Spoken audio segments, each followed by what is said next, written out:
प्रत्येक माता पिता एक निश्चित समय के पश्चात जब उनके बच्चे बड़े हो जाते हैं, कमाने लगते हैं, फिर वह सोचते हैं कि अब उनकी उम्र हो गई है तो उनका विवाह कर दिया जाए। कई बार बच्चे जो हैं अपने आप ही किसी अपने पार्टनर को ढूंढ लेते हैं और फिर उनका मन होता है कि वह उसी के साथ विवाह करें। लेकिन क्या जिसको भी आपने चुना है वह आपके लिए सही पार्टनर साबित हो सकता है या नहीं? स्कूल में भी अगर आजकल देखा जाए तो 10वीं 12वीं के बच्चे जो कोएड एजुकेशन में चले गए हैं, वह भी इतनी छोटी उम्र में जब पढ़ाई की सबका समय होता है, उस समय में वह अपने लिए गर्लफ्रेंड और बॉयफ्रेंड बना चुके होते हैं। हालांकि दोस्ती करना अलग बात है और इस तरह के गर्लफ्रेंड और बॉयफ्रेंड बना करके उन प्यार में खोना, यह उम्र नहीं होती है इस समय कि आप इन कामों में पड़ें, क्योंकि इस समय आपका करियर बहुत अधिक इम्पोर्टेंट होता है। बड़े होने के पश्चात भी मैंने काफ़ी लोगों को देखा है, बहुत सारे मेरे पास कुंडलियाँ ऐसी आती हैं या बहुत सारे बच्चों के ऐसे फ़ोन आते हैं जो ये जानना चाहते हैं कि मैडम मेरा गर्लफ्रेंड, मेरे बॉयफ्रेंड मुझसे बात नहीं कर रहा है, किसी और के साथ है, क्या वो वापस आएगा या नहीं आएगा, क्या मेरा रिलेशन आगे बनेगा या चलेगा या नहीं चलेगा। और इस तरह के कामों में पड़कर फिर वह डिप्रेशन में चले जाते हैं। तो आज का ये जो वीडियो है मैं उन लोगों के लिए ही डेडिकेट कर रही हूँ, और ख़ासकर लड़कियों के लिए मैं डेडिकेट कर रही हूँ कि आप एक तो जो 10वीं और 12वीं में अगर आप लोग होते हैं, ख़ासकर कॉलेज में भी अगर आप पहुँच जाते हैं, दोस्ती आप सबसे करके रखिए, लेकिन ये समय आपको अपने करियर पे ध्यान देने का होता है, ना कि इश्क लड़ाने का। तो फिर भी अगर आप लोग इस राह पे चले भी जाते हैं तो कई बार माता पिता ये भी सोचते हैं कि चलो ठीक है अभी समय है, उसके बाद ये शायद धीरे धीरे है अपने आप जो है समझ जाएंगे, लेकिन ऐसा होता नहीं है। कभी कभी तो मैंने यहाँ तक भी देखा है कि कई लोगों को 4-4, 5-5 साल का रिलेशनशिप भी होता है, कॉलेज में साथ में पढ़े, स्कूल में साथ में पढ़े, अब वे चाहते हैं कि अब हम विवाह इत्यादि कर ले, लेकिन विवाह करने के पश्चात भी साल भर होता नहीं है कि फिर वह डाइवोर्स लेने की स्थिति पे आ जाते हैं और एक दूसरे के ऊपर तोहमत लगाने लगते हैं। माँ बाप भी परेशान होते हैं और घूम फिर के जो है समाज में बदनामी भी होती है। तो आज का वीडियो मैं उन लड़कियों के लिए डेडिकेट कर रही हूँ जो ये सोचती हैं कि यस, चाहे उनका फ्रेंड हो, बॉयफ्रेंड हो या बेस्ट फ्रेंड हो, और अगर वे चाहती हैं कि इनको वह अपने पति के रूप में चुने, तो आपको अपनी कुंडलियों को अवश्य टटोलना चाहिए कि जिसके साथ वह विवाह करने वाली हैं वह सचमुच में वह व्यक्ति उन लड़कियों के लिए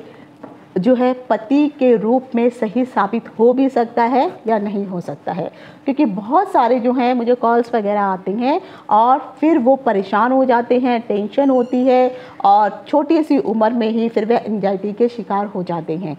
कॉल में पूछा जाता है मैडम मेरा बॉयफ्रेंड मेरे से बात नहीं कर रहा है, वह किसी और के साथ है, क्या उसका कोई अलग से कोई अफेयर तो नहीं चल रहा है, वो मेरे साथ आगे चलेगा नहीं चलेगा। इस तरह के जो है सवाल इतने सारे आते हैं कि मुझे देख के हैरानी होती है कि छोटी क्लास में 10वीं 12वीं में पढ़ने वाले बच्चे पढ़ाई और करियर पे ध्यान ना दे करके इस तरह के झमेलों में फंस जाते हैं। तो आज के इस वीडियो में मैं आपको बताने वाली हूँ, खासकर लड़कियों को बताने वाली हूँ कि अगर आप विवाह करना चाहते हैं तो सबसे पहले आपको समझना होगा कि जिस भी लड़के के साथ आप विवाह कर रहे हैं, चाहे वो आपका कॉलेज फ्रेंड हो, स्कूल का फ्रेंड हो, बेस्ट फ्रेंड हो, बॉयफ्रेंड हो, और क्या वो दोनों हस्बैंड मटेरियल बन सकते हैं या नहीं बन सकते हैं, इसके बारे में आपकी कुंडली में संपूर्ण रूप से जानकारी प्राप्त होती है, बशर्ते उस ज्योतिषी को आपकी कुंडली पढ़नी आनी चाहिए। तो आज मैं कुछ चीज़ें यहाँ पे एग्जाम्पल के रूप में बताने वाली हूँ। हालांकि इसमें बहुत सारी ऐसी गणनाएं होती हैं जो की जाती हैं, लेकिन वो सारी गणनाएं आप अपने आप नहीं कर सकते हैं। तो कुछ सिंपल गणनाएं मैं आपको बताने वाली हूँ, उनको करके आपको देखना होगा, तब आपको समझ में आएगा कि हाँ जिस भी लड़के या के साथ जो है आप विवाह करना चाहती हैं, तो जो आपका बॉयफ्रेंड है या बेस्ट फ्रेंड है, क्या वह आपका फ्यूचर हस्बैंड बन सकता है या नहीं। उन सब चीज़ों की जानकारी लेकर के मैं डिम्पल शांडिल्य ज्योतिष के ज्ञान सागर के माध्यम से अपने सभी नए और पुराने दर्शकों का हार्दिक स्वागत करती हूँ। नमस्कार। जय हो शंकरा, आदिदेव शंकरा,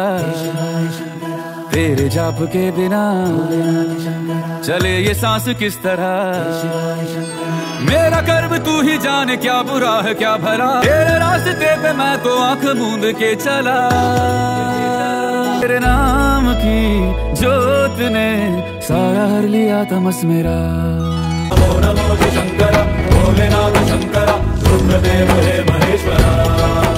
अक्सर कई बार ये भी देखा जाता है कि लोगों के 30-32 गुण तक भी मिल जाते हैं। हालांकि 36 गुण सबसे बेस्ट माने जाते हैं, लेकिन 36 गुण मिलने के पश्चात भी लोगों का विवाह सही रूप से चल नहीं पाता है। मैं सबसे पहले ये ज़रूर कहना चाहूँगी कि आप लोग अपने गुणों का जब भी मिलान करते हैं कुंडलियों के अनुसार, तो आपको गुणों के साथ साथ अपनी कुंडलियों का भी मिलान अवश्य करना चाहिए। कुंडली के मिलान से, भाव से पता चल जाता है कि आखिर जिस भी लड़के के साथ आपका विवाह होने वाला है, या आगे चल के यह लड़का अपनी जिम्मेदारियों को निभाएगा या नहीं निभाएगा। गुण मिलान करने का मतलब यह बिल्कुल भी नहीं है कि कुंडलियों का मिलान हो गया है। गुण मिलान एक अलग चीज़ के बारे में बताता है। उससे संबंधित मैंने ऑलरेडी वीडियो बनाया हुआ है, जिसमें मैंने जो भी अष्टकूट मिलान किए जाते हैं और हर कूट का मिलान करने का क्या मतलब होता है, कितने पॉइंट से क्या फल की प्राप्ति होती है, विस्तृत रूप से इसकी वीडियो मैंने बनाए हैं। इसका लिंक मैं डिस्क्रिप्शन बॉक्स में दे दूंगी, पहले उनको ज़रूर देखिए। उसके पश्चात जो है आपको समझ में आएगा कि आखिर गुणों का मिलान करना क्या होता है। फिर आता है कुंडली का मिलान। तो जब भी आप कुंडली का मिलान करते हैं तो कुंडली का मिलान करने के लिए स्पेशल सबसे पहले लड़के का जो कुंडली होती है और लड़की की जो कुंडली होती है, उनकी राशियों को देखा जाता है, उनके नक्षत्र के चरणों को देखा जाता है। उन सबको मिलाने के पश्चात उनके भावों को देखा जाता है कि दोनों के जो भाव हैं वो क्या वहाँ पर शुभ ग्रह बैठे हैं या अशुभ ग्रह बैठे हैं। तो ये सब चीज़ों का मिलान करने के पश्चात ही फिर आता है कि जिस लड़के के साथ आपका विवाह होने वाला है, क्या आगे चल के वह आपको फाइनेंशियली सिक्योरिटी दे पाएगा या नहीं दे पाएगा। नंबर 2, आगे चल के वह लड़का पिता बन सकता है या नहीं बन सकता है। नंबर 3, वह अपनी संपूर्ण जिम्मेदारियों को अच्छे से निभा पाएगा या नहीं निभा पाएगा। नंबर 4, जब भी जिस भी लड़के के साथ आप विवाह कर रहे हैं, क्या विवाह के पश्चात कोई वो एक्स्ट्रा मैरिटल अफेयर तो नहीं चलाने वाला है अन्य लड़कियों के साथ। तो ये सब चीज़ों के बारे में कुंडली में देख करके आसानी से पता किया जा सकता है। जब भी आप कुंडली मिलान करते हैं आपस में, तो जब भी लड़के हो या लड़की हो, इन दोनों के कुंडली मिलान के लिए आप जब पति का भाव देखेंगे या पत्नी का भाव देखेंगे तो सप्तम भाव को सबसे मुख्य भाव माना जाता है। सप्तम भाव के पश्चात फिर आता है आपका अष्टम भाव। जो अष्टम भाव होता है, यहाँ से पता चल जाता है कि जो जातक है,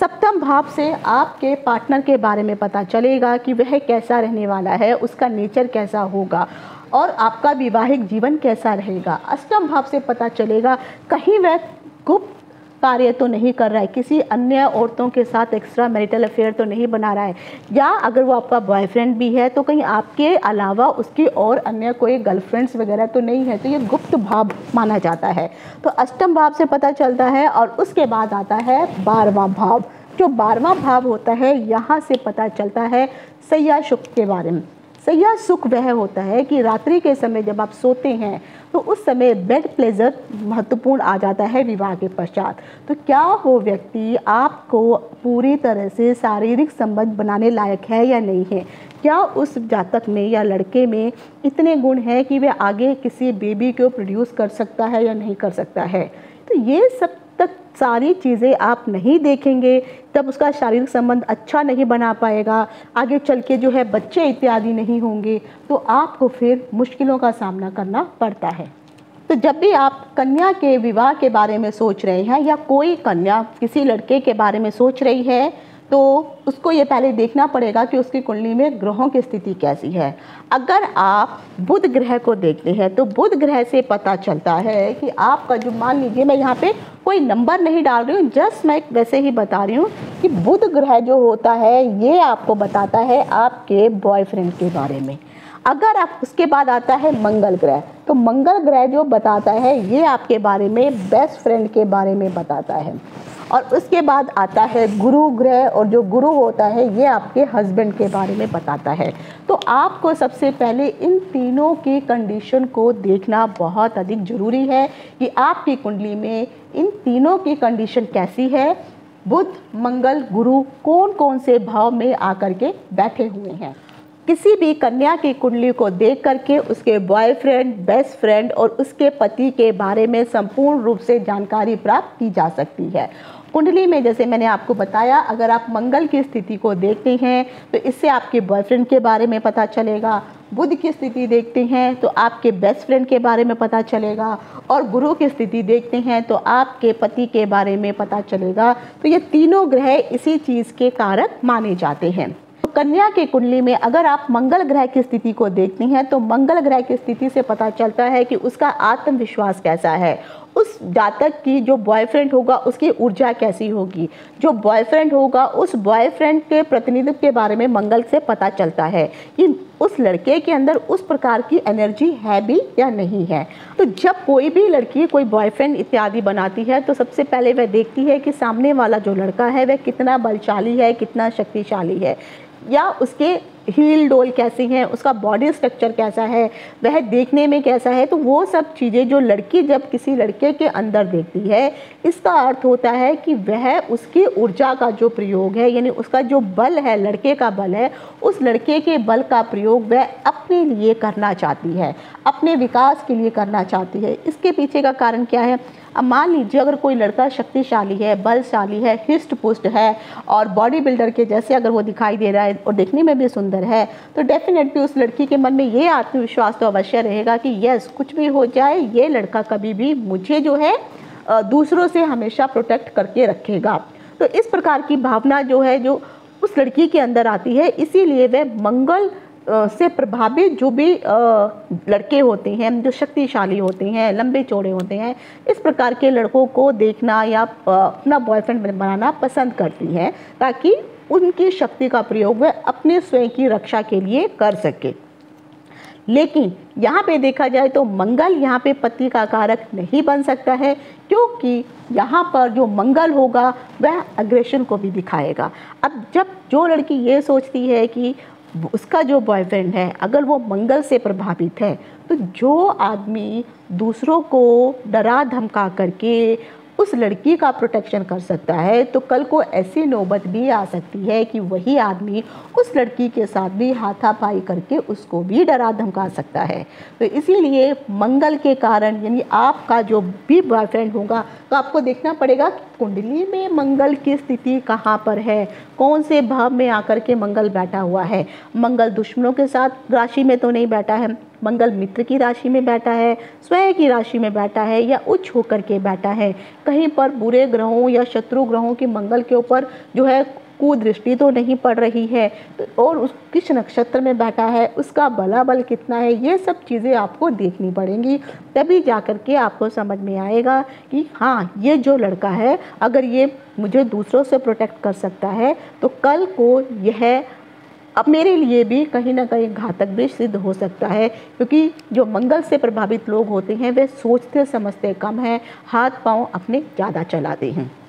तो इसीलिए देखा जाए तो मंगल जो है पति का कारक नहीं बन सकता है। तो इसीलिए जब भी लड़की की कुंडली देखी जाती है तो वहाँ से उसके बॉयफ्रेंड के बारे में तो पता किया जा सकता है मंगल के द्वारा, लेकिन पति का मंगल से कोई भी संबंध नहीं होता है। अब आ जाता है बुध का। अगर बुध ग्रह को भी अगर आप देखेंगे तो बुध ग्रह जो है आपके बेस्ट फ्रेंड के अंतर्गत आ जाता है। तो जब बेस्ट फ्रेंड के बारे में बात आती है तो यहाँ पर कोई भी लड़की हो अपने सुख दुख जो है अपने बेस्ट फ्रेंड के साथ ही शेयर करना पसंद करती है। सॉरी, मैंने यहाँ गलत लिख दिया है, बुध हो गया बेस्ट फ्रेंड और मंगल हो गया फ्रेंड। तो जब भी कोई भी लड़की के साथ कुछ भी सुख दुख होता है, चाहे वो किसी भी प्रकार का हो, तो वह एक ऐसा शख्स ढूंढती है जिसको वह अपने दिल के बारे में सारी बातें बता सके। यहाँ पर ज़रूरी नहीं है कि वो बेस्ट फ्रेंड ही उसका आगे चल के फ्यूचर हस्बैंड बन सके, लेकिन बेस्ट फ्रेंड होना भी ज़रूरी है। तो बेस्ट फ्रेंड के लिए आपको जो है बुध की कंडीशन देखनी होती है। बुध एक नाबालिग ग्रह माना जाता है, इसको राजकुमार की संज्ञा दी जाती है। तो बुध ग्रह जो भी उसका बेस्ट फ्रेंड होगा बुध ग्रह से जब आप उसको देखेंगे तो नाबालिग ग्रह के अंदर यानी छोटे बच्चों के अंदर जो है उतना ज़्यादा कॉन्फिडेंस नहीं होता है, उतने ज़्यादा सोचने समझने की शक्ति नहीं होती है। इसीलिए जो भी उसका बेस्ट फ्रेंड होगा वह कभी भी उसको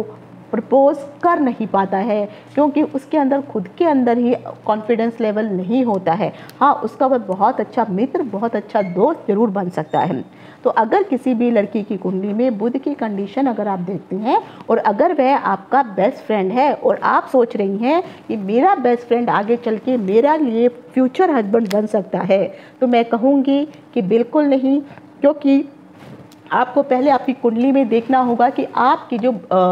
बुध ग्रह की जो स्थिति है वो कौन से भाव में आकर के बुध बैठे हुए हैं, कितने अंशों में हैं, किसके साथ बैठे हुए हैं, अकेले हैं या शत्रु या मित्र ग्रहों के साथ बैठे हुए हैं। तो ये सब चीज़ें भी आपको देखनी पड़ेंगी और फिर आप उसको एनालाइज कर सकते हैं। लेकिन अगर आप खुद नहीं कर सकते हैं तो बेटर है किसी अच्छे ज्योतिषी के द्वारा ही अपनी कुंडली का एनालाइज करिए और फिर देखिए कि जो आपका बेस्ट फ्रेंड है तो क्या वो आगे चल के वुड बी हस्बैंड बन सकता है या नहीं बन सकता है। अब उसके बाद आ जाता है तो दो चीज़ें यहाँ पे कैंसिल हो गई, बुध पति का मटीरियल नहीं है, मंगल हस्बैंड मटीरियल नहीं है। एग्जाम्पल में अगर मैं एक छोटा सा एग्जाम्पल आपको देती हूँ, मान लीजिए आप किसी ऑफिस में काम कर रहे हैं या आप किसी स्कूल में या कॉलेज में पढ़ रहे हैं। कॉलेज में कई प्रकार के बच्चे होते हैं, अच्छे भी होते हैं, इंटेलिजेंट भी होते हैं और बैक बेंचर भी होते हैं। आपकी क्लास में कोई सबसे अच्छा बच्चा है जो इंटेलिजेंट है, बहुत अच्छे नोट्स इत्यादि बनाता है, तो ये जो प्रभाव रहेगा ये बुध ग्रह का प्रभाव होगा, वो बच्चा पढ़ने में इंटेलिजेंट रहेगा। लेकिन उनमें से अगर कुछ आप ऐसा लड़के को देखते हैं जो शारीरिक तौर पे हष्ट पुष्ट होगा, तंदुरुस्त होगा, उसको देखने से ही लड़कियां जो है उसकी तरफ आकर्षित होती होंगी, और बॉडी बिल्डर टाइप का होगा, उसके मसल्स अच्छे होंगे, तो इस प्रकार का जो भी लड़का होगा वह मंगल से प्रभावित लड़का होगा। तो मंगल में भी और बुध में भी, दोनों में ही देखा जाए तो हस्बैंड बनने के मटीरियल नहीं दिखाई देते हैं। तो मंगल और बुध ग्रह को आपने देख लिया कि ये दोनों जो हैं स्थायी ग्रह नहीं होते हैं, इनके अंदर रिस्पॉन्सिबिलिटी लेने की जो है क्षमता नहीं होती है। बुध को आप जैसा बोलेंगे वह वैसा करना शुरू कर देता है। अगर उस इंटेलिजेंट लड़के को किसी ने कहा कि इस लड़की के साथ तू अपने संबंध मत रख, तो वो उसकी बात सुनना शुरू कर देगा। उसी प्रकार से जो मंगल से प्रभावित लड़का होगा, अगर उसको किसी के द्वारा ये कहा जाएगा कि ये XYZ जो भी लड़की है ये ठीक नहीं है, ये ऐसी है वैसी है, तो मंगल से प्रभावित जो भी लड़का होगा वह उस लड़की के लिए सही साबित नहीं होगा, क्योंकि वह जिम्मेदारियों से दोनों ही कटने वाले हैं। मंगल वाला भी जिम्मेदारियां नहीं उठाएगा, बुध वाला भी जिम्मेदारियां नहीं उठाएगा। अब आता है तीसरा बालक। तीसरा बालक ऐसा होगा जो बृहस्पति से प्रभावित होगा, यानी वह पढ़ने लिखने में भी तेज होगा, साथ ही साथ उसके जो मोरल वैल्यू होंगे वो भी बहुत अच्छे होंगे, स्त्रियों या कन्याओं की रिस्पेक्ट करने वाला होगा। और अगर टीचर ने कोई भी रिस्पॉन्सिबिलिटी वाला टास्क उस लड़के को करने को दिया है तो वह लड़का रिस्पॉन्सिबिलिटी से उस टास्क को पूरा करेगा। तो जब ये चीज़ें नज़र आती हैं उस लड़के के अंदर, तो ऐसा लड़का जो होगा वह बृहस्पति का कारक लड़का माना जाएगा। उसके अंदर बृहस्पति के गुण अत्यधिक पाए जाएंगे। तो कोई भी अगर आप देखेंगे स्कूल में जितने भी पीरियड हैं, जितने भी टीचर्स होंगे, एक ऐसे बच्चे को या कुछ ऐसे बच्चों को ही टारगेट करेंगे, उनको टास्क देंगी कि बेटा आपका ये काम है, कल आपको ये सारी चीज़ें जो है अरेंज करके रखनी है। तो जिस बच्चे को इस प्रकार के टारगेट दिए जाते हैं और वह रिस्पॉन्सिबिलिटी निभाता है, रिस्पॉन्सिबिलिटी जो है स्कूल में या कक्षा में जो काम दिया गया उसको पूरा करता है, नियमों को पूरा मानने वाला होता है, पढ़ाई में अच्छा होता है, संस्कार उस जातक के अच्छे होते हैं, तो ये आ जाता है बृहस्पति कारक ग्रह। तो अगर कुंडली में, कन्या के कुंडली में बृहस्पति की स्थिति अच्छी है तो जो जो भाव मैंने आपको बताए हैं, इन भावों में अगर जो है शुभ भावों में बृहस्पति आकर के बैठा हुआ है, शुभ ग्रहों से दृष्ट है, तो कुंडली में जब भी कन्या की कुंडली में जब पति को देखा जाता है तो गुरु की कंडीशन को ही देखा जाता है, क्योंकि गुरु एक रिस्पॉन्सिबिल ग्रह है, वह एक परिपक्व ग्रह है, उसके अंदर जो है सोचने समझने की, जिम्मेदारी को निभाने की शक्ति उसके अंदर होती है और वह पूरी भूमिका से अपने जिम्मेदारियों को अच्छे से निभाता है। तो जब आप इन तीनों ग्रहों की जिम्मेदारियों को देखेंगे तभी जाके आपको समझ में आएगा उस लड़की को कि जिस भी लड़के के साथ वह विवाह करना चाहती है, अगर वो आपका जो है बॉयफ्रेंड हो गया, बेस्ट फ्रेंड हो गया, या फिर बृहस्पति से संबंधित लड़का, अगर जो जानकारी मैंने अभी आपको दी है बृहस्पति से संबंधित, अगर ऐसे लड़के से अगर आप विवाह करते हैं तो आपकी ज़िंदगी अच्छी चलने वाली है। लेकिन अगर आपकी कुंडली में बुध की ग्रह स्थिति, मंगल की स्थिति ठीक नहीं है और मान लीजिए वो शुभ जगह पे नहीं बैठे, इवन मैं बृहस्पति को भी कई बार देखती हूँ, बृहस्पति अगर नीच का होकर के बैठ जाता है लड़की की कुंडली में, या फिर बुरे ग्रहों के कारण वह दृष्ट होता है, तब भी ऐसी लड़कियों को जो है वैवाहिक सुख कम ही प्राप्त हो पाता है। ऐसी लड़कियों के जो है हस्बैंड के साथ बनती नहीं है, साथ में हस्बैंड का बाहर एक्स्ट्रा मैरिटल अफेयर चलता है, या कई लोग तो ऐसे भी होते हैं बेशक वह एक्स्ट्रा मैरिटल अफेयर ना भी चलाती हों, लेकिन उनके मन मुटाव इतने अधिक होते हैं। हालांकि ये जो जातक होता है अपनी जिम्मेदारियों को अच्छे से निभा देगा, लेकिन फिर भी पत्नी के प्रति जो उसकी जिम्मेदारियां होती हैं वह उतने अच्छे से नहीं निभा पाता है। तो यदि आप कन्या हैं और अगर आप ये चाहती हैं कि आपका विवाह जिस लड़के के साथ आप करने वाली हैं और करने की सोच रही हैं, तो आपको ये देखना ज़रूरी होगा कि शादी के पश्चात वह फाइनेंशियली सेटल है या नहीं है, उसका अपना घर बार है या नहीं है, आगे चल के वो सारी जिम्मेदारियों को निभाने के लायक है या नहीं है। तो जहाँ पर भी कुंडली में बृहस्पति की जगह मान लीजिए बुध और बुध की जगह मंगल की भूमिका आ जाती है। अब मान लीजिए मैंने आपको बताया 1, 2, 3 इन 3 भावों को जो है आपको ज़रूर देखना है। अगर यहाँ पे बृहस्पति आ जाता है तो सोचिए आपको एक बहुत अच्छा हस्बैंड मिलने वाला है और वो अपनी सारी जिम्मेदारियों को अच्छे से निभाएगा ही निभाएगा। अगर यहाँ पे मंगल वगैरह इत्यादि आ जाते हैं, हस्बैंड तो ठीक रहेगा लेकिन उसमें एग्रेशन बहुत रहेगा, गुस्सा बहुत अधिक होगा, लड़ाई झगड़ा करने वाला ऐसा जातक होगा। और यहीं पर मान लीजिए बुध ग्रह आ जाता है तो बुध ग्रह एक नपुंसक ग्रह में गिना जाता है। तो इस कारण जो आपका जो पति होगा वो सॉफ्ट होगा, बातचीत करने में अच्छा होगा, लेकिन बहुत जल्दी नर्वस होने वाला होगा, वह लड़ाई झगड़ों से दूर रहने वाला होगा। और अगर आपको किसी ने कुछ कह भी दिया तो उस हस्बैंड की इतनी हिम्मत नहीं होगी कि वह रिटेलिएट कर पाए आपकी के बिहाफ पर, तो वह नहीं कर पाएगा। तो इस तरह से जो है आगे चल के जिसको आपने अपना बेस्ट फ्रेंड माना था या जिसको आपने बॉयफ्रेंड माना था और फिर आपने सोचा था कि मैं इसके साथ आगे सुखी जीवन व्यतीत करूंगी, 4-5 सालों से मैं इस व्यक्ति को जानती हूँ, ये मेरे लिए एक अच्छा हस्बैंड साबित होगा, तो नहीं। तो यहाँ पर जो है स्त्री का जो जीवन है पूरा संघर्षमय हो जाता है। कई बार फाइनेंशियल प्रॉब्लम भी उसी को ही फेस करनी पड़ती है, क्योंकि पति यहाँ पर बैठ करके जो है जो ग्रह है, तो यहाँ पर बैठा हुआ ग्रह पति इतना इंडिपेंडेंट हो ही नहीं पाता है, अच्छी फाइनेंशियल अर्निंग हो ही नहीं पाती है, अपनी रिस्पॉन्सिबिलिटीज़ को वो समझ ही नहीं पाता है। उसको लगता है कि नहीं धीरे धीरे अपने आप हो जाएगा, लेकिन ऐसा होता नहीं है।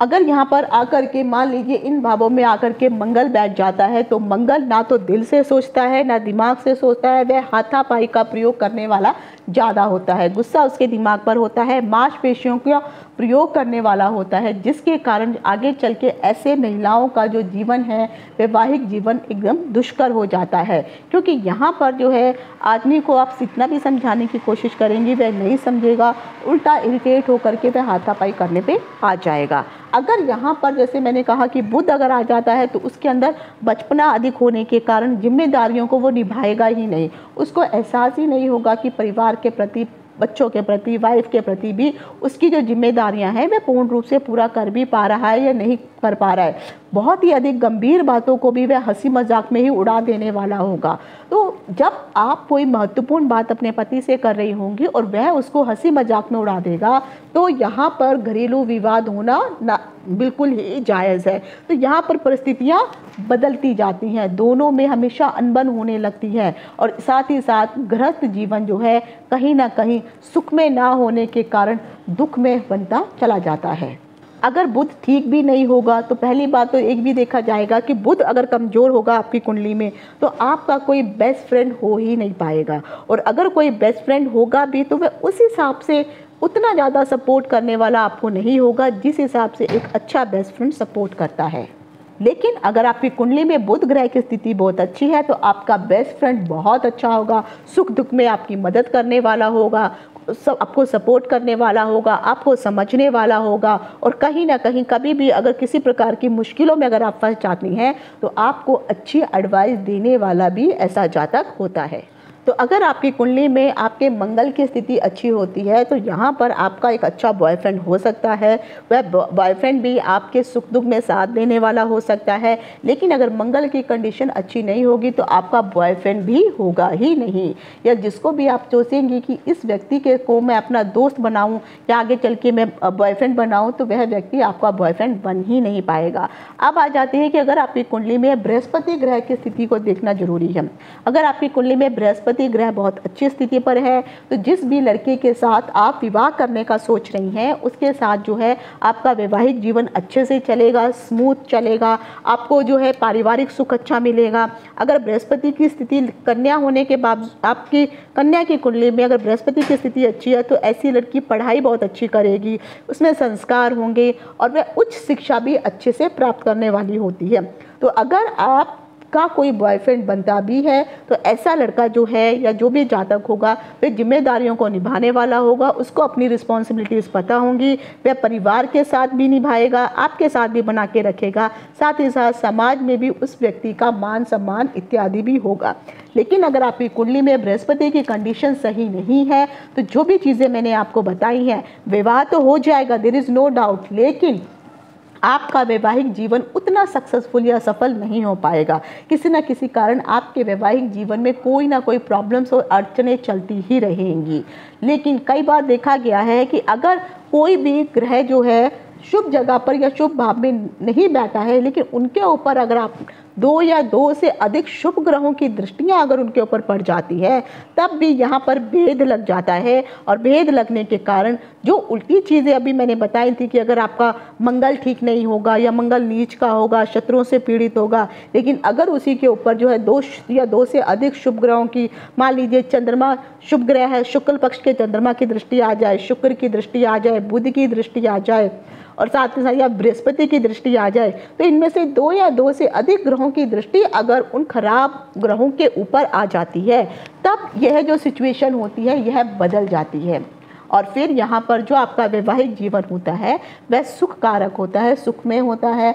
आगे चल के आपको बच्चे भी होंगे, बच्चों का साथ भी अच्छा होगा, बच्चों की परवरिश भी अच्छी होगी, आपकी घर गृहस्थी भी अच्छी रहेगी। तो मैं प्रत्येक लड़की को ये अवश्य कहना चाहती हूँ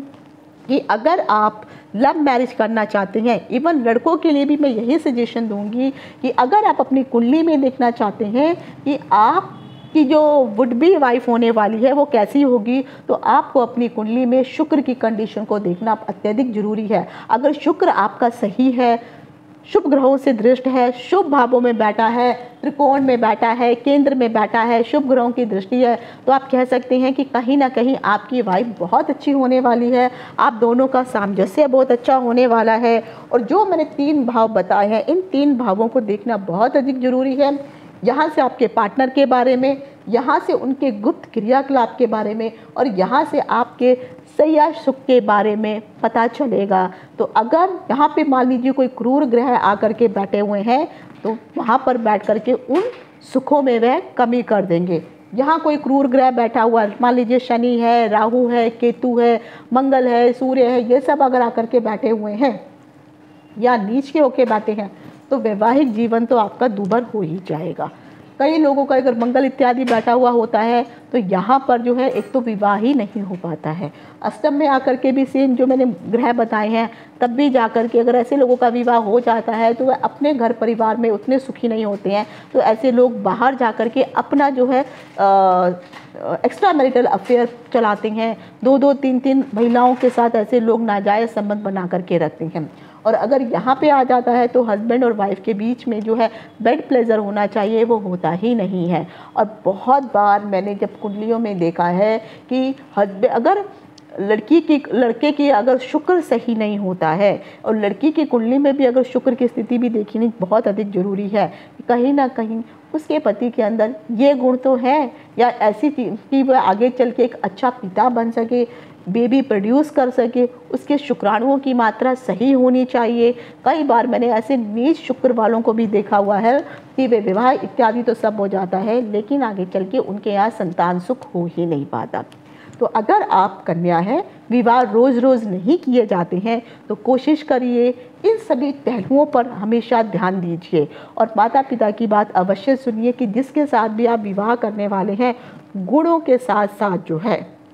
कुंडली का मिलान जरूर करिए और आप अपनी कुंडली अवश्य देखिए कि आपका जो बेस्ट फ्रेंड या बॉयफ्रेंड वह आगे चल के हस्बैंड मटेरियल बनने लायक है या नहीं है। फिर कहीं ऐसा ना हो कि आप जो है साल के शादी के 6 महीने बाद कोर्ट कचहरी के चक्कर काटते रहें। मैं कई लोगों को यहाँ तक भी देखा है कि 4-4, 5-5 साल हो जाते हैं, 10-10 साल भी हो जाते हैं और उसके बावजूद भी फिर वह डाइवोर्स की स्थिति पे आ जाते हैं। तो प्रत्येक लड़की को ये ज़रूर देखना चाहिए कि उनकी कुंडली में कहीं डाइवोर्स का भी कोई वो जो है योग तो नहीं बन रहा है। लड़कियों को ये भी देखना चाहिए कि कहीं विधवा योग तो उनकी कुंडली में नहीं बन रहा है। अगर इस प्रकार के योग भी बन रहे हैं, फिर भी आपको संभल के रहने की ज़रूरत है। उस समय प्रत्येक लड़की के माँ बाप को एक ऐसे लड़के की तलाश करनी चाहिए जिसके ग्रह स्ट्रॉन्ग हो, उसकी आयु अच्छी हो और ताकि लड़की का जो योग बन रहा है, चाहे वो विधवा योग बन रहा है या डाइवोर्स का योग बन रहा है, वो कहीं ना कहीं रुक सके। हालांकि उपायों के द्वारा इनको ठीक भी किया जा सकता है, पर कई बार ऐसे योग हो जाते हैं कि बहुत सोच समझ के ही कन्या और पुरुष या लड़के की जो विवाह है, सोच समझ के ही आपको करना चाहिए ताकि दोनों की भावी ज़िंदगी आगे चल के सुखमय हो। आशा करती हूँ कि जो भी मैंने जानकारी दी है आपको पसंद आई होगी। आज यहीं तक। इति शुभम। नमस्कार।